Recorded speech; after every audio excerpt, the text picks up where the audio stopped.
been doing this for about 5 years, and some of the guys on this panel have actually been here all of those 5 years, so it's great to see like kind of old friends and meet new ones and everything. So let's go down the line and just see how everybody's doing tonight, introduce themselves, and let's see, whatever projects you guys have to work on, have been working on, and also, how about sharing what's your most recent nightmare with us?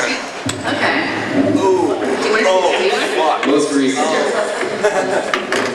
We don't do it together. People will think that we hate each other. We're not working together anymore, Jen. I'm Jen Soska. And I'm Sylvia Soska. And we're the Twisted Twins.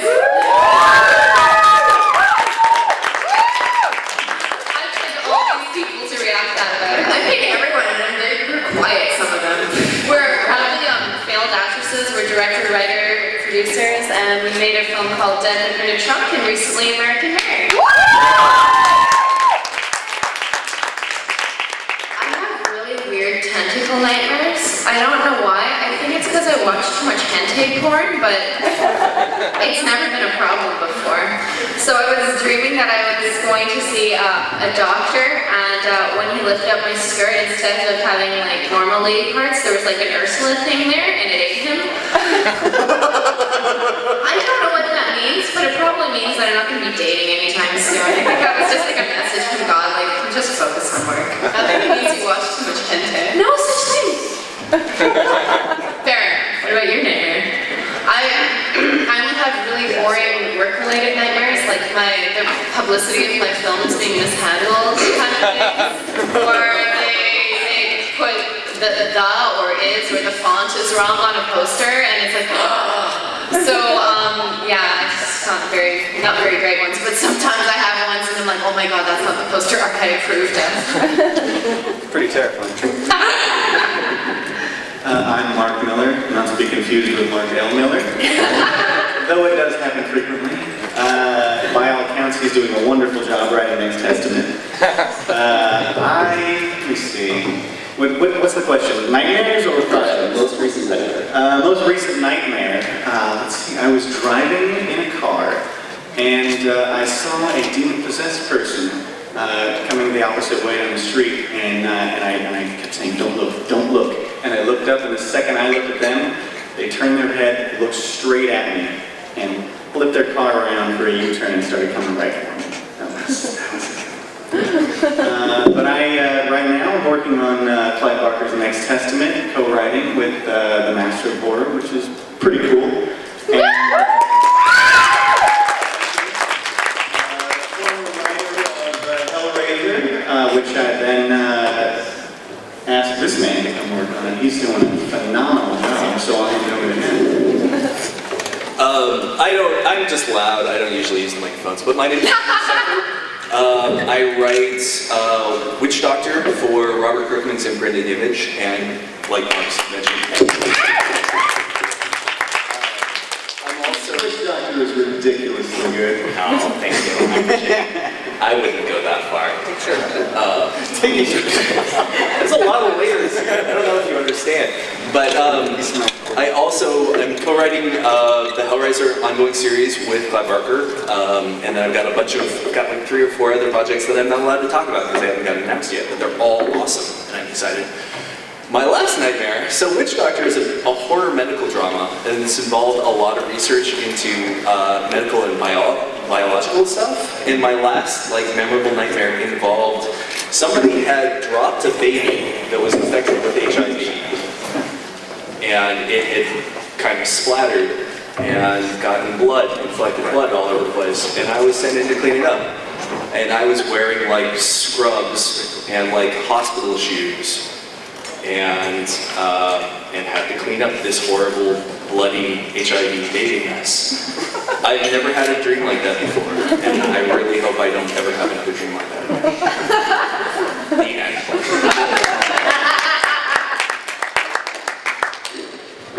Hi, I'm Adam Edith Mortimer. I write a comic book called Ballistic, drawn by Derek Robertson.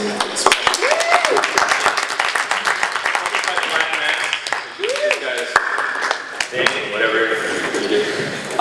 And it's not a horror comic, but it has horror elements, and I think as the story continues, it will be increasingly horrific. And when people talk about it, they like to talk about Cronenberg and William Burroughs, both of whom I guess are also a kind of horror. So that's in the DNA of it. I'm also a filmmaker, and I'm directing my first horror movie in September. It's my first movie, and it's a horror movie. I'm excited about that. Dreams, I wake up screaming, not infrequently, and when I do that, it's usually, it's just like a terror darkness, and then when I wake up, there's writing on the walls when I'm awake, and I can't read the writing. It's written in this like crazy thick ink, and it takes like 10 minutes for that to go away, and for the feeling of terror to subside. But the last time I had a dream, like the last nightmare I had, was that my father was dying, and I woke up crying instead of screaming. And I'd never woken up crying before. It was a really strange, intense feeling, and I wanted to call him, and then I got busy, and I didn't. But that was, I don't even know if that's a nightmare, but it's like a really intense emotion.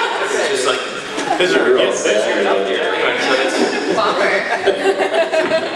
Bringing us down. who said that? Waking up crying? About his dad? It's an intense, I mean, it makes you feel like, there's like sorrow is like, I don't know, this unformed thing. What? Reality. Yeah, reality makes you cry. Yeah. I'm Matt Mazzolo. I wrote a comic book called God Killer, and I am now running a company called Black Mask Studios with my partners.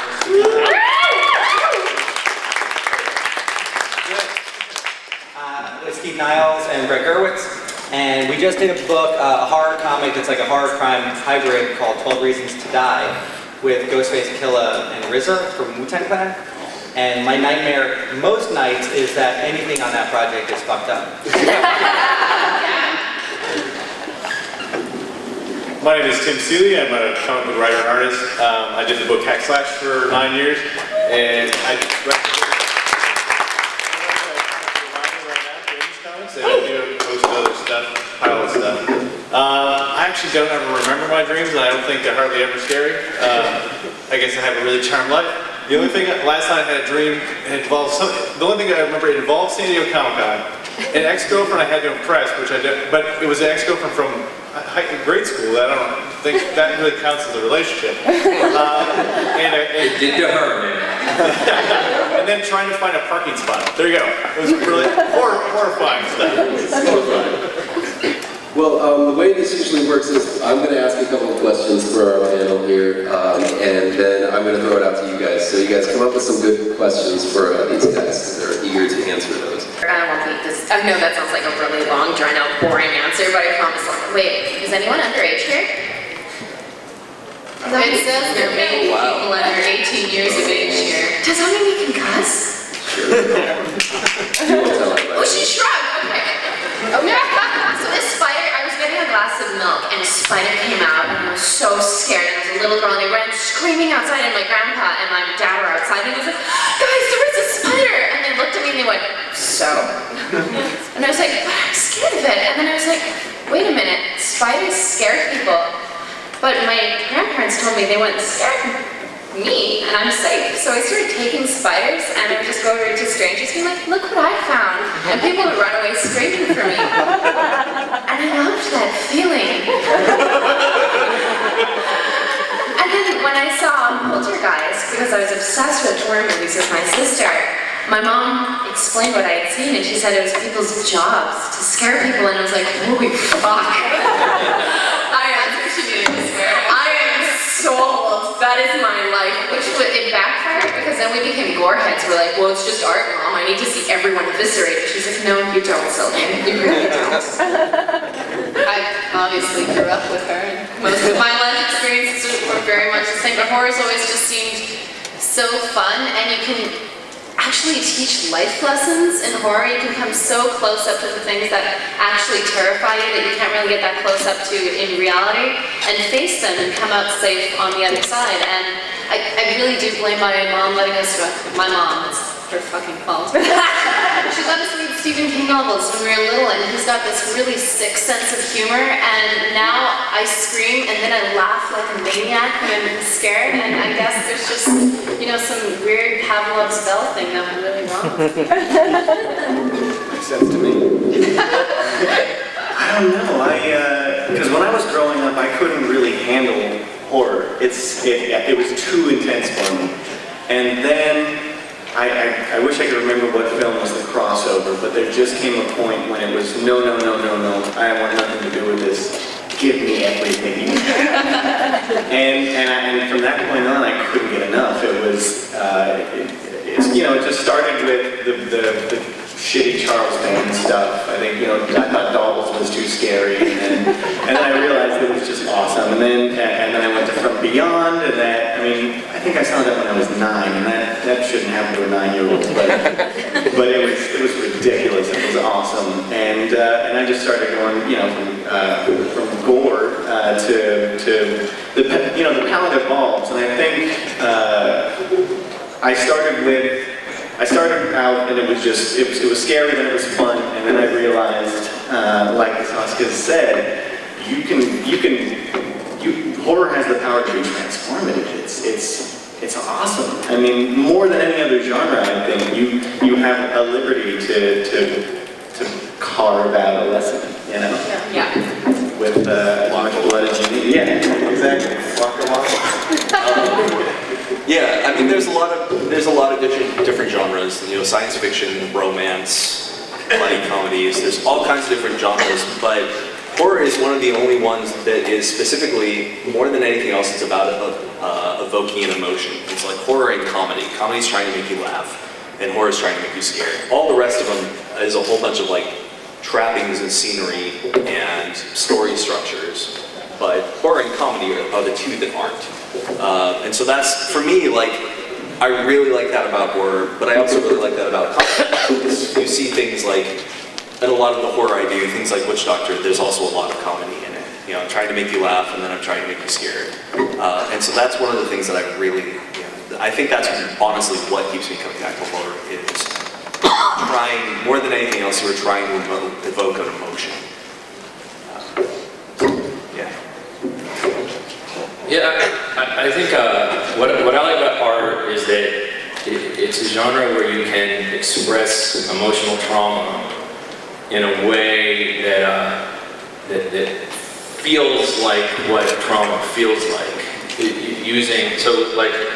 I went through this horrific breakup many, many years ago, and was working on a series of short films at the time, and so I felt like I was being stabbed in the back by somebody I had trusted, and that I was making films where this beautiful teenage girl was stabbing this pregnant woman for reasons that were incorrect, and it was very incredibly gory and disturbing and noisy, and that the noise and the gore were sort of expressing the way that I was feeling. And I think that that's true, even on calmer movies like Rosemary's Baby, that's a story about the anxiety of being a young family and what it feels like to grow up and have to take care of somebody, but it's expressed through you got fucked by Satan.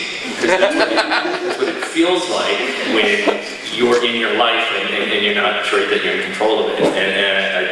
So I think everything expresses an emotion, but there's something about horror where if it's about something that's meaningful, you can be really explosive and violent with it. I feel like that's all, I walk down the street expecting an anvil to fall on my head for no reason. That's what it feels like just to be in the work. Having a conversation with somebody can be the most razor blade, it can be scary. So that's, I don't know, that's what I like about horror. I think anything, Pink Floyd The Wall is one of the greatest horror movies of all time. Nobody calls it a horror movie, but I couldn't sleep for months after I first saw it.